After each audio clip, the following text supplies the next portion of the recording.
The Kansas City Chiefs are attempting to win a third straight Super Bowl, but today I want to talk about 5 NFL teams that could potentially beat the Kansas City Chiefs to prevent them from winning a third Super Bowl in a row.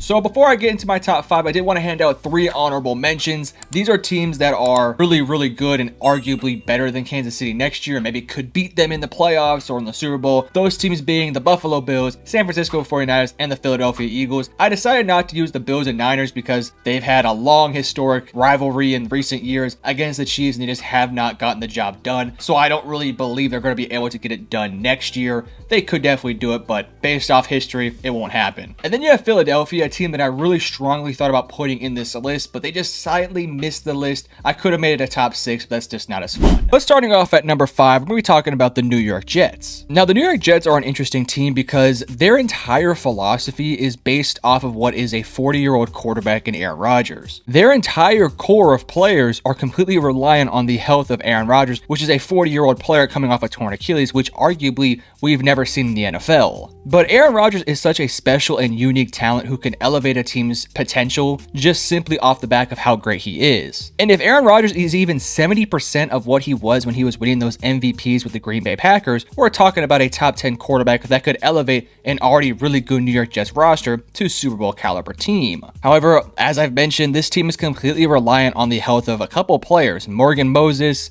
Tyron Smith, Breece Hall, Garrett Wilson, a lot of their defensive players, Aaron Rodgers. If any of those guys get injured, I think it does diminish their chances of making a deep playoff run. But if we do assume that they are able to stay healthy this upcoming season, I really don't see a path for this team to be a bad team next year. In my opinion, they have an excellent quarterback who, when healthy, is arguably a top 10 guy. They have a potential top 10 wide receiver in Garrett Wilson, a top 10, if not top 5 running back in Breece Hall. I personally think he's maybe the best in the league outside of Christian McCaffrey. An improved offensive line with some veterans who, if they can stay healthy, are going to be really good in their positions. They also now have some depth in that offensive line now as well based off of last year's draft. And defensively, when healthy, it's a top 5 unit. And everything that we saw last year, in my opinion, kind of clarified everything I needed to know about what this Jets team is made of. Because after the injury to Aaron Rodgers, I really thought that this New York Jets team was going to completely tank and maybe win 4 games at most, but they actually had a relatively okay season based off the injuries around Aaron Rodgers. Defensively, they were able to hold up against basically every single good team. Hell, against the Kansas City Chiefs last year, they were actually able to make it a fight. So now you add in some healthy players and assume that they can stay healthy the rest of the season, you're talking about a team that could potentially be a top 5 team that could potentially take down the Kansas City Chiefs in the playoffs. Next up at number 4, we're going to be talking about the Green Bay Packers.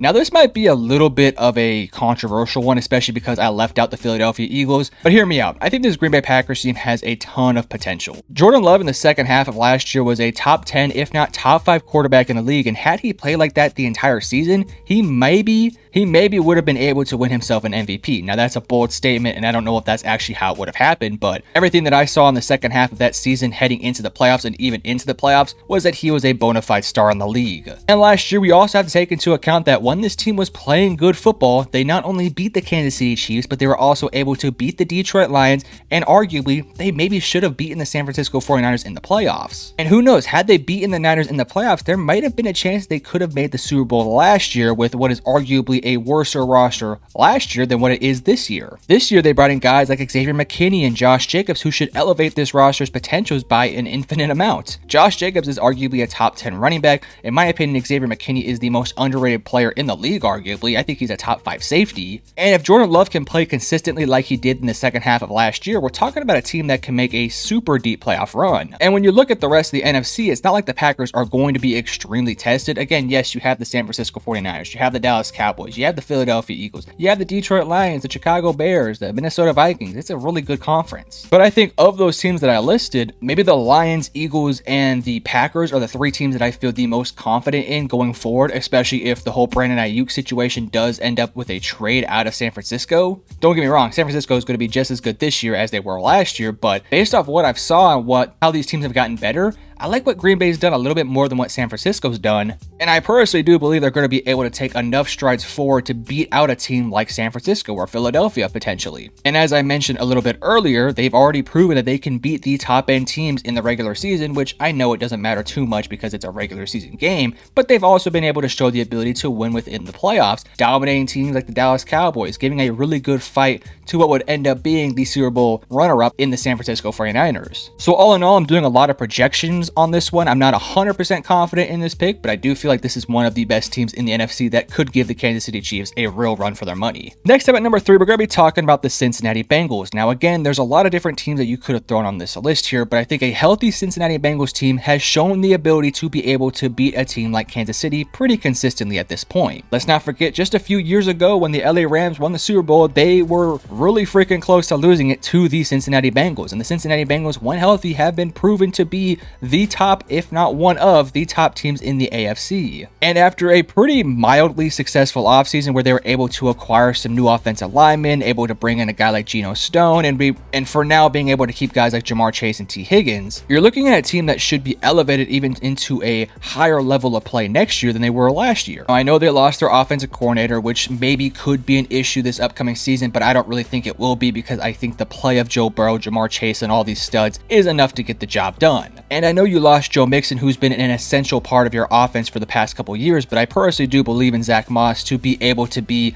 the running back one this team desperately needs. And as I mentioned earlier, when this team is healthy, they have been one of the more consistently dominant teams in the AFC. They're going to be extremely tested heading into the playoffs with what is going to be maybe the best division in the NFL in the AFC North, not to mention they actually do have a pretty tough schedule overall. So if they do manage to find their way into the playoffs this upcoming season and manage to have a matchup against the Kansas City Chiefs, I would not necessarily count out a team like the Cincinnati Bengals, who does have the talent to match up with a team like Kansas City. When you have a top 5 quarterback like Joe Burrow, a top 5 potentially wide receiver in Jamar Chase, and a top 5 wide receiver 2 in T. Higgins, and a good enough defense and a good enough offensive line, you definitely have a chance against a team like the Kansas City Chiefs, which, by the way, I probably should have mentioned this at the beginning of the video, but it's not like Kansas City is just going to roll over against these teams. They could arguably win and dominate any of these teams, but I think that these teams on this list give them a best chance to potentially beat a team like Kansas City, and I do think Cincinnati is one of those teams. Next up at number 2, we're going to be talking about the Baltimore Ravens. Now, unfortunately, last year, the playoffs were a little bit disappointing in terms of that they wanted to make the Super Bowl, and they unfortunately were not able to do so because of, in my opinion, some head-scratching choices and decisions in the AFC Championship game. It was a very close game throughout. I mean, the first half wasn't very competitive, but once the Ravens were able to get on the board, they were actually able to do a lot of really good things in that second half. Unfortunately, one of those good things that did not happen was, of course, winning the game, and I think a big reason why they weren't able to win the game was because they didn't have a reliable running back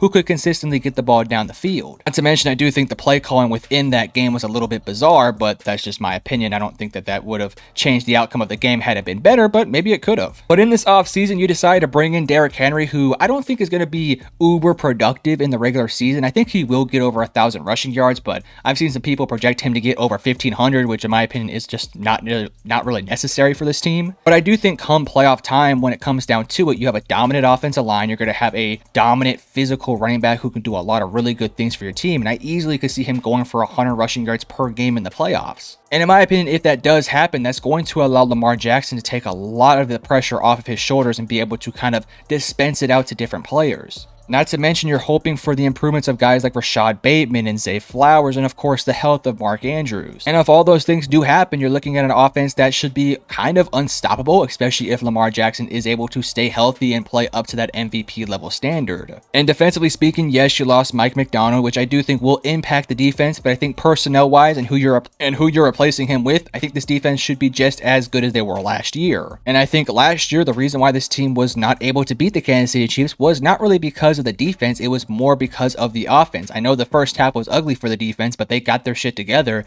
and offensively speaking, they just could never really get going as they had done all season. So my expectations for Baltimore is to be a more dominant team next year. They should be a more complete team next year, and I do think that they're going to be maybe the best team in the AFC when it's all said and done. But at number 1, we're going to be talking about the Detroit Lions. Now, this may come off as a little bit too early to tell right now, but I do think the Detroit Lions are maybe the best team in the NFL that is not named name the Kansas City Chiefs. To me, the only concern I do have for this roster is going to be how high of a level can Jared Goff get when it comes down to it, but based off what I saw last year, he's more than enough to get this team to where it needs to be. Let's not forget that this team was one half away, not even a good half of football, but just an average half of football away from being in the Super Bowl last year, and arguably would have been a harder matchup for a team like Kansas City, but they had a total collapse in last year's NFC Championship game, which shout out to 49ers, they played some good football, but I think a lot of that was just self-inflicted wounds from the Detroit Lions that they will learn from and come in with more of a vengeance in next year's playoffs. And I think for me, that's maybe the biggest reason why I have this uncanny belief in the Detroit Lions. Everything that I've heard this offseason and everything I heard in their exit interviews after last year's failures, it sounded like this team is going to be heading into this upcoming season with sort of this chip on their shoulder and sort of this vengeance that we haven't seen in quite some time. And to me, when you have a head coach who can utilize and take all that anger and frustration from what happened and thrust it into a bottle and just throw it in their face every single day, is going to go out there and be put out there on the field when they're out there dominating teams by 50 and they're pushing them into the ground. Like, they're going to do that next year because of how good this team is. And talent-wise, this team is one of the best teams in the NFL. Again, I don't think Jared Goff is even in the conversation with a guy like Patrick Mahomes, but I think he's good enough. And I think the rest of the team around him is just as good, if not better, than what Kansas City has. Like, yes, I think the defense for Kansas City is better than Detroit's, but I also think that Detroit's defense has gotten massively better this offseason. They bring in guys like Terran Arnold and a bunch of new cornerbacks. They brought in some new defensive linemen, and offensively speaking, it's going to be just as good next year as it was last year, and arguably it's going to be even better with the development of guys like Jahmyr Gibbs and Sam Laporta. And ideally, you're hoping that maybe a guy like Jameson Williams could potentially develop into being a really good receiver 2 next to Amon-Ra St. Brown, and all of a sudden your offense is looking completely stacked, and defensively you're able to hold up against the likes of the Kansas City Chiefs. And I also do think it is worth mentioning that in week 1 of last year, we all saw the Detroit Lions dethrone the Kansas City Chiefs. Yes, I know Chris Jones wasn't playing. Yes, I know Travis Kelce wasn't playing, but at the end of the day, they were able to get the job done, and I do think had they met in the Super Bowl, it could have been a very close game that could have went either way. But you guys tell me, do you guys agree with my list? Do you guys disagree with my list? And if I missed out on any teams, whether it was an honorable mention or a team that should have been on the list, let me know in the comment section below. And if you enjoyed the video, hit the like and subscribe button, and I love you guys. Peace.